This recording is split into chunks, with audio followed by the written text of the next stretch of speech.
इस प्रकार सप्तम स्कंद को पूर्ण करके अष्टम स्कंद में महाराज गजेंद्र मोक्ष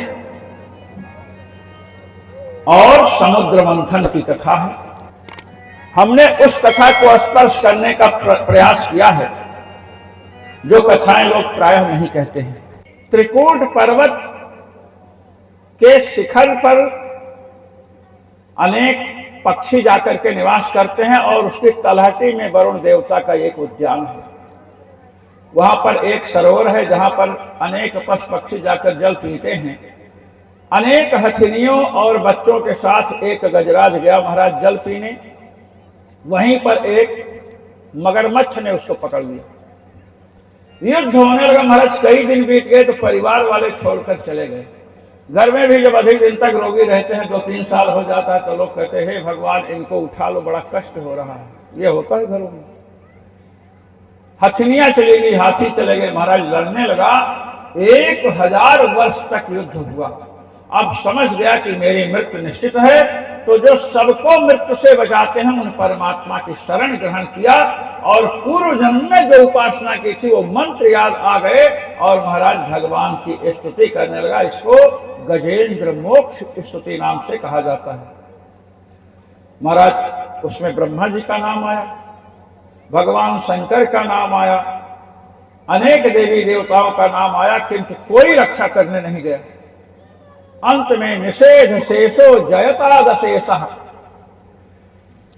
सबका निषेध करने पर जो बचते हैं उनको प्रणाम है। तो भगवान श्रीहरि चले महाराज और आकाश में आए। गजराज डूबना चाहता है महाराज, केवल सिर बचा है। तो जब देखा भगवान आकाश में है तो इसने एक कमल का पुष्प देखा, उसको उखाड़ करके भगवान को समर्पित कर रहा है। हमारे शास्त्रों का नियम है कि 3 जगह खाली हाथ नहीं जाना चाहिए। रिक्त हस्ते नोपेयाग्रगणं दैवतम गुरुम, खाली हाथ राजा के पास, देवता के पास और गुरु के पास खाली हाथ नहीं जाना चाहिए। कुछ ना हो तो एक पुष्प ही ले लीजिए, तुलसी जल अक्षत कुछ ले लीजिए। तो भगवान आ रहे हैं, परम देवता हैं, तो खाली हाथ कैसे प्रणाम करें। तो कमल का पुष्प लेकर के प्रणाम किया और कह रहा है नारायणाखिल गुरो भगवन नमस्ते। नारायण, नारायण नाम लिया, हे नारायण आपको नमस्कार है। जानते हैं नारायण क्यों कहा?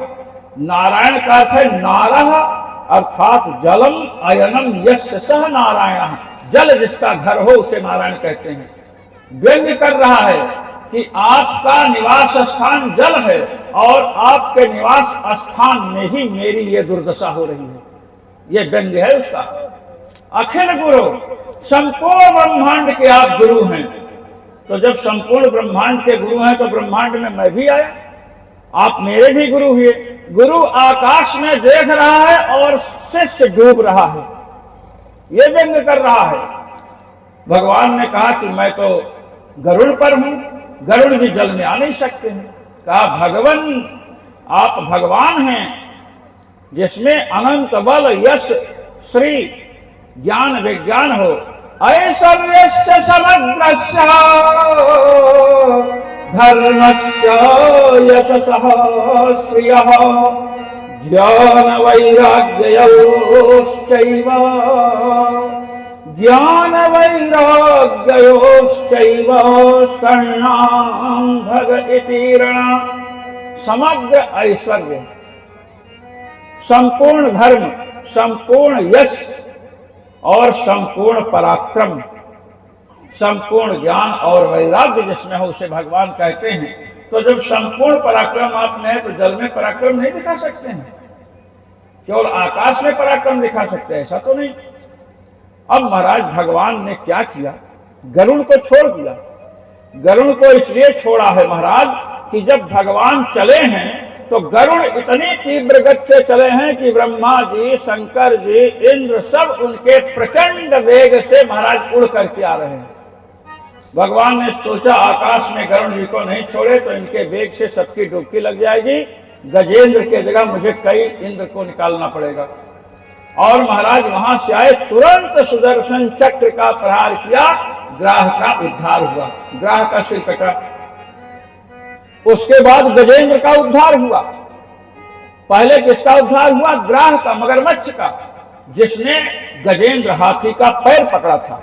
इस चरित्र से यह शिक्षा दी जा रही है कि यदि किसी भक्त के चरणों से कोई दुष्ट जुड़ जाए तो उस भक्त से पहले उस दुष्ट का उद्धार भगवान करते हैं। ये इसका तात्पर्य है। अब इसके बाद समुद्र मंथन की चर्चा है। समुद्र मंथन को तो हम प्रणाम करेंगे क्योंकि समय अधिक हो रहा है। अब हम 9वें स्कंध में प्रवेश कर रहे हैं। मत्स्यावतार भी पहले आया है।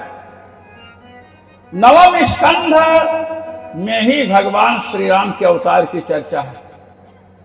अच्छा बताइए, भगवान का जन्म किस तिथि को हुआ था? भगवान चैत महीने में किस तिथि को जन्म लिए? 9वीं। और उनकी कथा भी आ रही 9वें स्कंध में। यह मैं कहना चाहता हूं। सूर्य वंश का विस्तार। महाराज भगवान सूर्य से ब्रह्मा जी को लीजिए। भगवान के नाभ कमल से ब्रह्मा जी हुए। ब्रह्मा जी के मन से मरीच, और मरीच के कश्यप हुए। कश्यप के आदित्य से भगवान सूर्य का जन्म हुआ, और भगवान सूर्य से श्राद्ध देव मनु का जन्म हुआ। मनु के 10 पुत्र हैं महाराज। इक्ष्वाक, मृग, सर्यात, दृष्ट, करुष, नरिश्चंद्र, प्रसद, नभग और कवि। अब महाराज इसमें जो नभग हैं, मैंने जब इलावृत वर्ष की चर्चा आपके समक्ष की थी तो महाराज मैंने बताया था कि इलावृत वर्ष में भगवान शिव रहते हैं, और कोई भी बाहर का जाए तो पुरुष स्त्री बन जाता है। पहले मैं कह आया हूं। अब संक्षिप्त निरूपण कर रहा हूं कि अयोध्या के एक राजा हैं जिनका नाम सुद्युम्न है। पहले स्थिति क्या थी कि वैवस्वत मन संतानहीन थे, संतान नहीं थी। तो महाराज वशिष्ठ जी से कहे कि महाराज संतान के लिए यज्ञ वज्ञ करवाइए। तो उन्होंने कहा ठीक है, यज्ञ करें। अब यज्ञ होने लगा तो महाराज इनकी जो पत्नी वो चाहती है कन्या, और पिता चाहता है पुत्र। पति पुत्र चाहता है, पत्नी कन्या चाहती है। उन्होंने कहा कि महाराज पतिदेव कन्या हो तो अच्छा है। उन्होंने कहा नहीं, पुत्र चाहिए। पत्नी ने देखा पति तो बात मान नहीं रहा है। एक विद्वान के समीप पहुंची, बड़ी मोटी झोटी रकम दक्षिणा लेकर के, सोना चांदी। विद्वान ने कहा महारानी आप क्या चाहती हैं? अरे कहे महाराज संतान चाहते हैं। हाँ तो संतान, पुत्र की पुत्री। कहा महाराज हम तो पुत्री चाहते हैं। कहे ठीक है, चिंता मत करो, पुत्री होगी, पुत्री ही होगी। महाराज आ गई और मनु जी को पता नहीं। अब महाराज कुछ समय के पश्चात यज्ञ पूर्ण हुआ तो महाराज लड़की पैदा हुई। अब मनु जी वशिष्ठ जी के पास पहुंचे, कहे महाराज आप जैसे पवित्र आत्मा, विमलात्मा, ब्राह्मण, वेद मंत्रों के शक्ति, लड़का के लड़की कैसे हो गई? वशिष्ठ जी ने ध्यान लगाया कि कहाँ गड़बड़ हुआ। ध्यान लगाकर देखा कि सब आपकी पत्नी महारानी की कृपा है, ऐसा ऐसा बताए सब। कहे महाराज हमें तो लड़का चाहिए। तो वशिष्ठ जी ने कहा कि ठीक है, हम यज्ञ करके उस लड़की को ही लड़का बना देते हैं। ये देखिए अब यज्ञ हुआ महाराज, पुत्र ही पुत्र रूप में हो गई। अब इनका नाम सुद्युम्न हुआ। शिकार के बड़े शौकीन थे। एक दिन महाराज शिकार खेलने गए। अब शिकार खेलने गए तो महाराज इलावृत वर्ष में पहुंच गए। उत्तर दिशा में मेरु पर्वत की तलहटी में, पहले सुमेर पर्वत की चर्चा ही है। अब इलावृत वर्ष में जैसे पहुंचे घोड़ा घोड़ी हो गया। सुद्युम्न महाराज लड़की बन गए। जितने सैनिक थे, घोड़ा घोड़ी, सैनिक सैनिकानी, मैंने स्त्री बन गए सब। अब महाराज जब वहां गए, अब बड़ी खराब स्थिति हो गई। और बुध वहां तपस्या कर रहे थे। बुध ने देखा कि ये तो बड़ी सुंदर स्त्री है, हमको विवाह भी करना है और ये भी विवाह के योग्य हो गई है। तो महाराज प्रणय निवेदन तो सब लोग जानते हैं। अब महाराज कहा मैं आपसे विवाह करना चाहते, तो इसको भी सब कुछ भूल गया, विवाह हो गया। और महाराज विवाह होने के बाद संतान भी हुई। इनको कभी कभी स्मरण होता था कि मैं पहले पुरुष था, तो इन्होंने उनसे कहा कि मैं तो पहले पुरुष था। स्त्री बनकर के आप घबराओ मत, आपको पुरुष में बना दूंगा। इधर जब समाचार मिला तो वशिष्ठ जी ने भगवान शिव की स्तुति की कि प्रभु आपके यहाँ आने से एक राजकुमार राजकुमारी बन गया, कृपा करो। तो भगवान शिव ने कहा ठीक है, 1 महीने में 15 दिन पुरुष रहेंगे, 15 दिन स्त्री रहेंगे। अब ये आए लौट कर तो यही चल रहा था, चाहे 1 महीना पुरुष रहे तो 1 महीना स्त्री। बड़ी निंदा लोग करें। इनके भी संतान हुई, अपने संतानों को राज छोड़ करके मैंने सौंप करके चले गए। श्री परीक्षित जी ने पूछा कि महाराज ऐसा हुआ क्यों कि इलावृत वर्ष में कोई पुरुष जाए तो स्त्री बन जाए? कहे कि ऐसा है, एक बार इलावृत वर्ष में भगवान शिव भगवती उमा के साथ क्रीड़ा कर रहे थे। अब उसी समय सप्तर्षि महाराज पहुंच गए।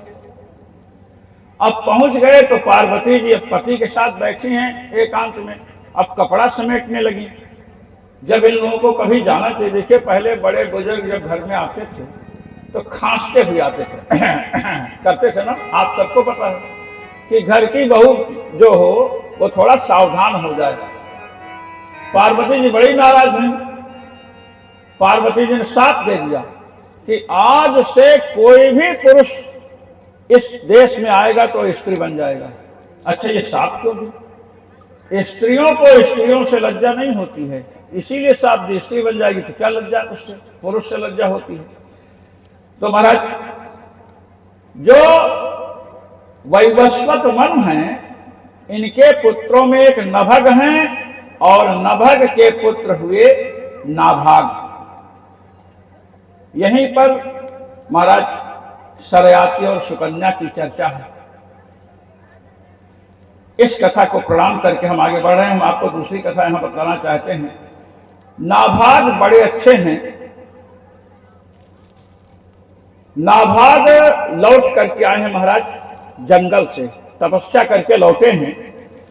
तो यहां पर हुआ कि इनके कई भाई थे, तो भाइयों में जब संपत्ति का बंटवारा हुआ तो 2 भाई थे तो आपस में ले लिए, और नाभाग बेचारे बाद में पहुंचे। उन्होंने कहा हमारी संपत्ति का हिस्सा कहे तो बट गया। कहे तो हमें संपत्ति में हिस्सा दीजिए। कहे पिताजी आपको हिस्सा में दे रहे हैं। पिता अब महाराज पिता के समीप पहुंचे। पिता ने कहा तुम्हारे भाइयों ने बड़ा गड़बड़ किया है। तो पिता ने इनको महाराज वैश्यदेव संबंधी 2 सूक्त बतलाया और कहा कि यहां समीप में ही आंगिरस गोत्र के ब्राह्मण यज्ञ कर रहे हैं 12 दिन का। 6ठे दिन पर, जैसे पहले से 6ठा दिन आया तो आप अभिप्लव नाम का एक कर्म है, और दूसरे 6ठे दिन पृष्ठ नाम का। वे आंगिरस गोत्र के ब्राह्मण 6ठे दिन और 12वें दिन कर्म में भूल कर बैठते हैं, जिसके कारण स्वर्ग नहीं जा पा रहे हैं। तुम वहाँ जा कर के हे पुत्र उन्हें वैश्यदेव संबंधी जो 2 सूक्त हैं इन्हें बतलाना, उनके कर्म को संपन्न कराना, उनके द्वारा दिया गया जो बचा हुआ अन्न है, संपत्ति है, वह तुम्हें प्राप्त हो जाएगी। ये गए, पूर्ण किए, तो ब्राह्मण अपनी संपत्ति दे करके इनको स्वर्ग की ओर प्रस्थान किए। जब महाराज संपत्ति बटोरने लग गए तो उत्तर दिशा से एक काला पुरुष है। उसने कहा ये संपत्ति मेरी है, ये तुम कहाँ ले जा रहे हो? तो उन्होंने कहा कि ब्राह्मणों ने हमको दिया है। कहे नहीं, तुम अपने पिता के पास चलो। पिता के पास गए। उस पुरुष ने कहा कि ये संपत्ति मेरी है, और ये लड़का आपका कह रहा है कि पिता ने कहा है ये मेरी होगी। तो तुम सही सही बताओ, ये संपत्ति मेरी है कि तुम्हारे लड़के की है? तो पिता ने पूछा तुम कहां से आए हो? कहे मैं उत्तर दिशा से आया हूं। समझ लेना, मैं उत्तर दिशा से आया हूं। तो नभग ने कहा कि यार उत्तर दिशा में तो कैलाश है, भगवान शिव रहते हैं, और यज्ञ की अवशिष्ट सामग्री पर शिव जी का अधिकार है, कहीं शिव जी ना हो। उन्होंने अपने पुत्र से कहा कि बेटा ये सामग्री इन्हीं की है, जो बची हुई सामग्री यज्ञ की है वो इन्हीं की है, इनको दे दो। आज का लड़का होता तो पिता से लड़ जाता। बालक ने कहा पिताजी जैसी आपकी आज्ञा, और श्रद्धा पूर्वक उन्हें समर्पित कर दिया और क्षमा याचना करते हुए बोला कि अनजान में मुझसे कोई अपराध हुआ है तो आप क्षमा कर दें।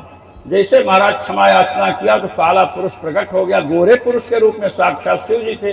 बोलिए श्री शंकर भगवान की जय। शंकर भगवान प्रकट हुए और उन्होंने कहा नाभाग चिंता मत करो, तुम्हारे एक ऐसा पुत्र होगा जो भगवान का परम भक्त होगा और संपूर्ण कुल का उद्धार कर देगा। यह आशीर्वाद शंकर भगवान ने दिया और महाराज इनके पुत्र हुए अम्बरीश जी।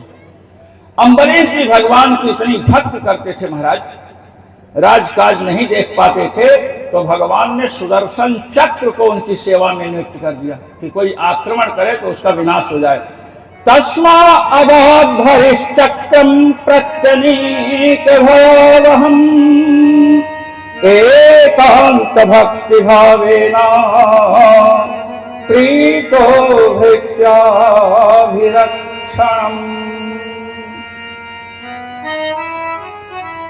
भगवान ने महाराज सुदर्शन चक्र दिया और सुदर्शन जी से कहा कि अम्बरीश के ऊपर कोई संकट आए तो उस संकट को नष्ट करना। कहा महाराज कहीं से भी संकट आवे, कहीं से भी संकट आवे, कि कहीं से भी आवे। भगवान ने कहा चाहे मुझसे आवे, चाहे शंकर जी से आवे, चाहे ब्रह्मा जी से आवे, त्रिदेवों में किसी भी से भी संकट अम्बरीश पर आवे तो उसे नष्ट कर देना। चक्र ने कहा ठीक है। अब महाराज इनकी प्रशंसा इंद्रलोक में स्वर्ग में होने लगी तो महाराज दुर्वासा जी ने कहा कि मैं परीक्षा लूंगा अम्बरीश की। दुर्वासा जी शंकर जी का अवतार है महाराज, ये ध्यान रखना है अपने को। अम्बरीश जी ने द्वादशी प्रधान एकादशी व्रत किया और 1 वर्ष के बाद महाराज उसका पारण करना चाहे। अब पारण का महाराज समय निश्चित होता है, व्रत करिए तो पारण भी समय से करना चाहिए।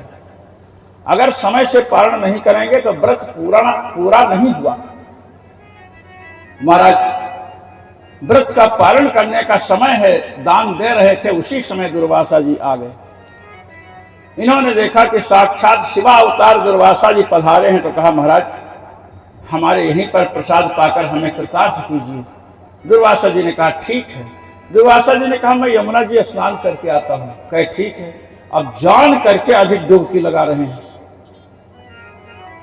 चाहते हैं कि पारण का समय बीत जाए तो व्रत भंग हो जाएगा, और अगर पारण किया तो मुझे आमंत्रित कर रखा है, अतिथि को बिना खिलाए खाएगा तो मैं साप दे दूंगा, ये मानसिकता बना रखे हैं। और महाराज पारण का जब समय बीतने लगा तो अम्बरीश जी ने विद्वानों से पूछा कि अब हमें क्या करना चाहिए, 1 साल का व्रत है भाई।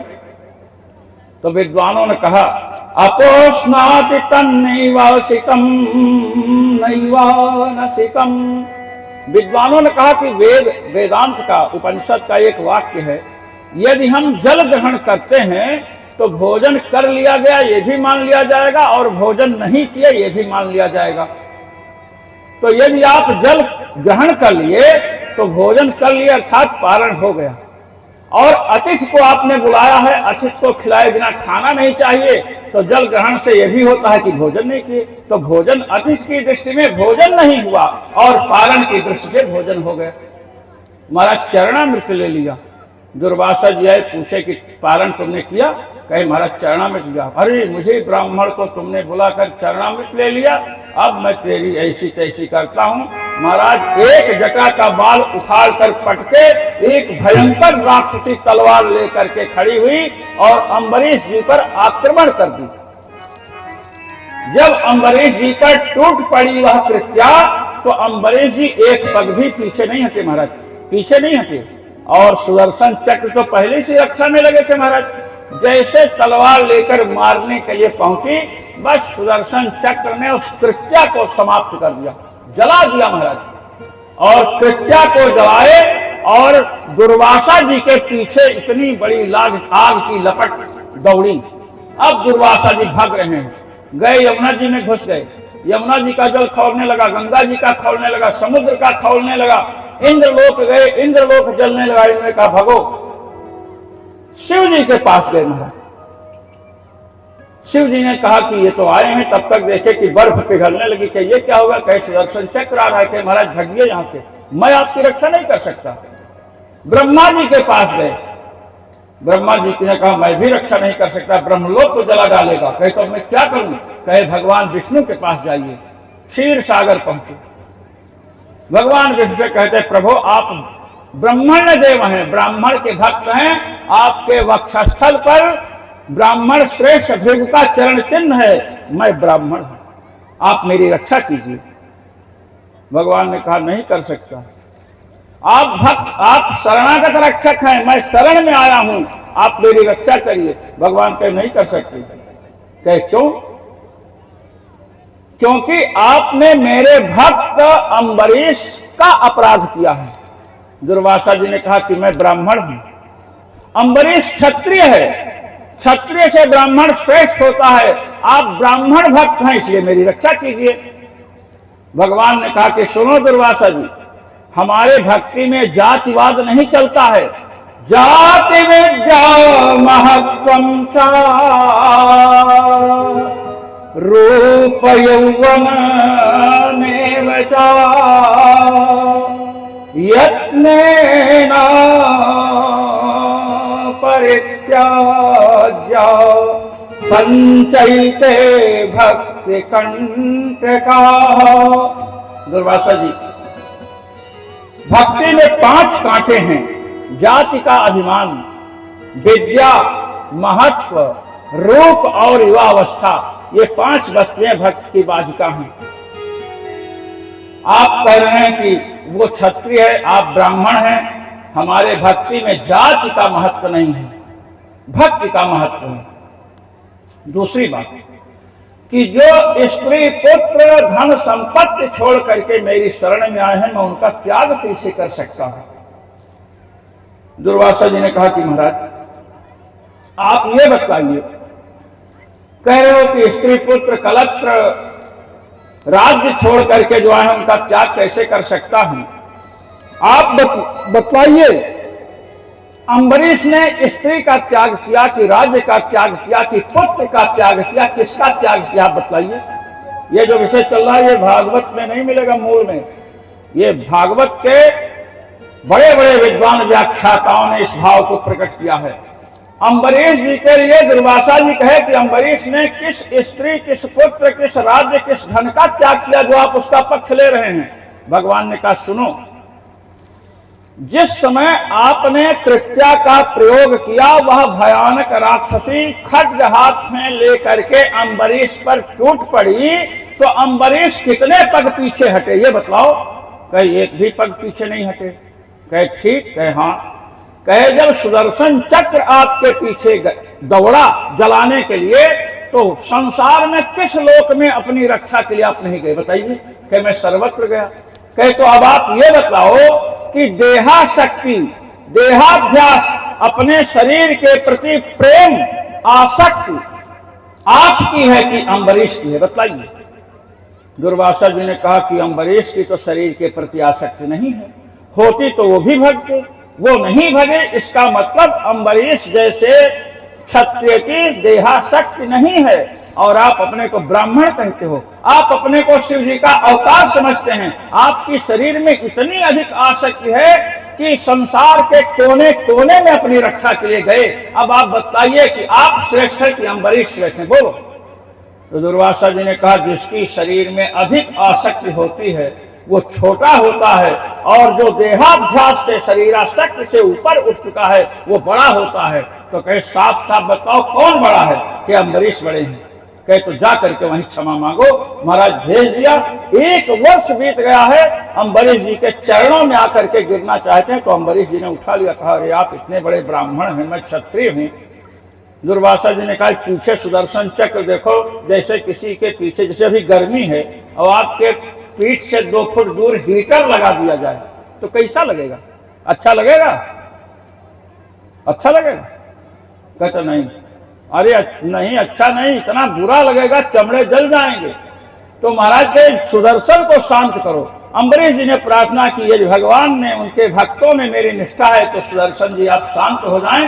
सुदर्शन चक्र शांत हो गए।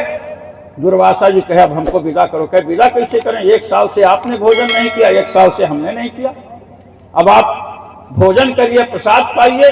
प्रसाद पवाया महाराज और फिर विदा किया। दुर्वासा जी पहले भक्तों के निंदक थे, अम्बरीश जी से जब भेंट हुई तो महाराज भक्तों के प्रशंसक हो गए। इस प्रकार अम्बरीश चरित्र